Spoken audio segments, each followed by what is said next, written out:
મારી સાથે ચાલવામાં પણ લોકો ડરે છે. એકલા હાથે કેટલું લડવું આની સામે. આ બે બાપ દીકરો તો પાકિસ્તાનના ગુંડાઓ કરતા પણ ખરાબ છે.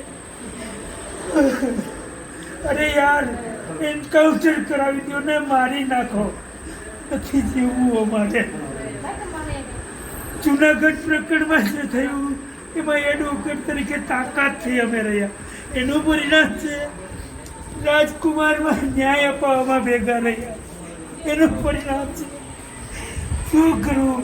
હું તો મારા પરિવાર પણ મારાથી અલગ પડવા માંડ્યો. ગાંડો કે છે કે શું ઘરે બેસને લોકો દાંત કાઢે છે. આના કરતાં મજૂરી કરવી સારી યાર. હવે નથી લડવું. હું તો આ બધું છોડીને સંન્યાસ લેવા માંગુ છું. કેમ લડવું આ લોકો સામે? વધુ છે યાર.